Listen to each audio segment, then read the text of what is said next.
Hi guys, welcome to Nadodiz. So, நம்ம நிறைய topics பார்த்துருப்போம் like how to look attractive, நிறைய குட் ஹேபிட்ஸ் ஃபார் மென், இந்த மாதிரி நிறைய பாசிட்டிவான டாபிக்ஸ் பார்த்துருப்போம். பட் இன்னைக்கு பார்க்க போகிறது வந்து நம்ம லைஃப்பில் பண்ணக்கூடாத சில விஷயங்கள். இதெல்லாம் பண்ணால் லைஃப்பில் நம்ம கண்டிப்பாக வந்து நிறைய இஷ்யூஸ் ஃபேஸ் பண்ணுவோம். இதெல்லாம் பண்ணாமல் இருந்தாலே கண்டிப்பாக நம்ம லைஃப்பில் இம்ப்ரூவ்மெண்ட் ஆகிடுவோம். ஸோ அதை பற்றி தான் இன்னைக்கு பார்க்க போகிறோம். ஸோ இன்னைக்கு டாபிக் வந்து 5 bad habits every one should stop. எங்கள் சேனலில் ஃபஸ்ட் டைம் பார்க்குறீங்கன்னா மறக்காமல் சப்ஸ்கிரைப் பண்ணிக்கோங்க. அது எங்களை ரொம்பவே மோட்டிவேட் பண்ணும். எங்கள் இன்ஸ்டாகிராம் பேஜையும் ஃபாலோ பண்ணிக்கோங்க. உங்களுக்கு அதில் அப்டேட்ஸ் வந்துட்டு இருக்கும். Number 1, spending all the money you have. So நம்ம மந்த்லி சேலரி வந்த உடனே அந்த பணத்தை வந்து என்ன பண்ணுறதுன்னு தெரியாமல் எடுத்துன்னு போய் எதுக்கு எடுத்தாலும் செலவு பண்ணுறது, தேவையில்லாத பொருளெல்லாம் வாங்கி வச்சுக்கிறது, இந்த மாதிரி நம்ம என்ன பண்ணுறோன்னு தெரியாமல் அது செலவு பண்ணால் நம்மளுக்கு வந்து கண்டிப்பாக ஃபியூச்சரில் வந்து ஒரு சேவிங்ஸே இருக்காது. நம்ம வந்து ஃபஸ்ட்டு நம்மளுக்கு என்ன நீடு என்ன வாண்ட்ஸ்ன்னு அனலைஸ் பண்ணிட்டு அதுக்கேற்ற மாதிரி நம்ம செலவு பண்ணணும். அப்போ தான் நம்மளுக்கு ஒரு சேவிங்ஸ் இருக்கும். இதை பண்ணுறதுனால என்ன ஆகும்னா நம்மளுக்கு நிறைய இஷ்யூஸ் வரும் ஃபினான்ஷியலாக. ஸோ நீங்கள் இதை அவாய்ட் பண்ணுங்க. Number 2, ஹேவிங் மோர் டெப்ஸ்.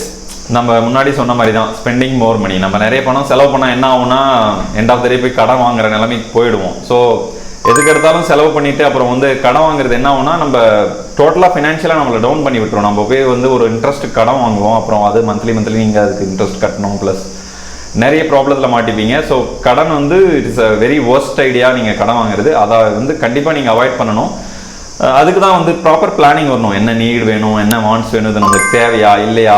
சப்போஸ் வந்து நம்மளுக்கு வந்து ஒரு கார் வேணுமா, இந்த நம்ம ஒரு சிட்டியில் வாழ்கிறோன்னா நம்மளுக்கு வந்து கண்டிப்பாக டெய்லி கார் வேணுமா, டெய்லி யூஸுக்கு கார் வேணுமா, அந்த மாதிரிலாம் அனலைஸ் பண்ணிட்டு சிலதெல்லாம் ப்ராப்பராக பிளான் பண்ணிட்டு வாங்கினீங்கன்னா கண்டிப்பாக உங்களுக்கு கடன் இருக்காது. கடன் இல்லைனாலே பாதி உங்களுக்கு பிரச்சனை, ஃபினான்ஷியலாக நீங்கள் வந்து ஸ்டேபிள் ஆயிடுவீங்க. அதுக்கப்புறம் கொஞ்சம் ப்ளஸ் வந்து ஸ்பெண்ட் பண்ணுறது மட்டும் இல்லை, நீங்கள் வந்து கொஞ்சமாக வந்து அதில் சேவ் பண்ணணும். மந்த்லி ரெகுலராக சேவ் பண்ணிட்டு வந்தீங்கன்னா கண்டிப்பாக உங்களுக்கு இந்த மாதிரி ப்ராப்ளம்ஸ் வரும்போது ஒரு மந்த் சப்போஸ் ஒரு மந்த்து நீங்கள் அதிகமாக செலவு பண்ணிடுறீங்க, அந்த மந்த்து கண்டிப்பாக அந்த பணத்தை யூஸ் பண்ணிக்கலாம்.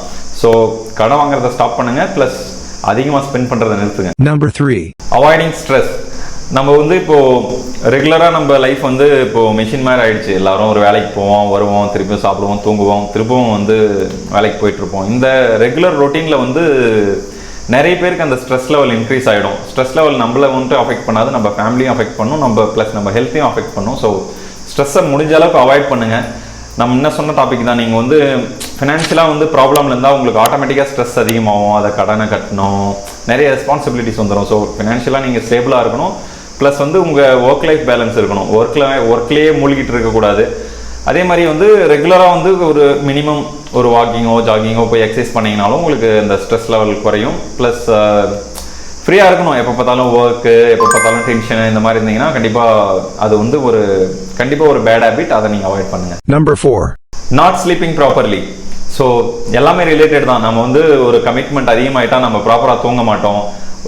நம்ம பாடிக்கு மினிமம் 8 hours ரெஸ்ட் வேணுங்க. 8 hours தூங்கணும். இல்லைன்னா வச்சுக்கோங்களேன் நம்ம கண்ணு கீழே அந்த கருவளையம் வந்துடும். ப்ளஸ் வந்து ப்ராப்பர் நம்மளால் யோசிக்க முடியாது, நம்மளோட ஸ்ட்ரெஸ் லெவல் அதிகமாகிடும். ஸோ இந்த மாதிரி நிறைய பிரச்சனை வரும். ஸோ ப்ராப்பராக தூங்குங்க. ஒரு 8 hours பாடிக்கு ரெஸ்ட் கொடுங்க. ரெஸ்ட் கொடுத்தீங்கன்னா தான் உங்களால் ப்ராப்பராக எந்த ஒர்க்லையும் கான்சன்ட்ரேட் பண்ண முடியும். ஸோ தூங்குறது ரொம்ப முக்கியம். அது நம்மளை வந்து கண்டிப்பாக ஆக்டிவாக வச்சுக்கும். ஸோ கண்டிப்பாக வந்து 8 hours தூங்குறதை ஃபாலோ பண்ணுங்க. Number 5, addictions. நிறைய பேருக்கு வந்து நிறைய ஏரியாவில் அடிக்ஷன் இருக்கும். பட் அவாய்ட் பண்ண வேண்டிய அடிக்ஷன்ஸ் வந்து முக்கியமாக வந்து பார்த்தீங்கன்னா ஆல்கஹால், ஸ்மோக்கிங், இதெல்லாம் கண்டிப்பாக அவாய்ட் பண்ணணும். அது வந்து நம்ம ஹெல்த்துக்கு ரொம்ப இம்பாக்ட் பண்ணும். நீங்கள் ஸ்மோக் பண்ணிங்கன்னா உங்கள் லங்ஸ் அஃபெக்ட் ஆகும், ப்ளஸ் உங்கள் என்டையர் பாடியுமே ப்ராப்ளத்தில் போகும். அதே மாதிரி ட்ரிங்க்ஸ் பண்ணிங்கன்னா டோட்டலாக உங்களுக்கு தெரியாது, இமீடியட்டாக தெரியாது, பட் லேட்டர் எஃபெக்ட் வந்து லாட் ஆஃப் ப்ராப்ளம்ஸ் கொடுக்கும். ப்ளஸ் வந்து நீங்கள் அதுக்கு ஹாஸ்பிட்டல் போகிறதுக்கு ஸ்பெண்ட் பண்ணணும், நிறைய பிரச்சனை வரும். ஸோ எந்த ஒரு அடிக்ஷனுமே நம்மளுக்கு ப்ராப்ளம் தான். ஸோ அதை அவாய்ட் பண்ணுங்கள். அதை அவாய்ட் பண்ணாலே கண்டிப்பாக நீங்கள் பெட்டராக இருப்பீங்க. So addiction is dangerous.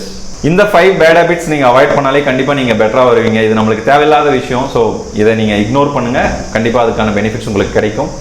இந்த வீடியோ பிடிச்சிருந்துச்சுன்னா மறக்காமல் லைக் பண்ணிக்கோங்க, சப்ஸ்கிரைப் பண்ணுங்கள், அந்த பெல் ஐக்கானை அழுத்திக்கோங்க. By from நாடோடிஸ்.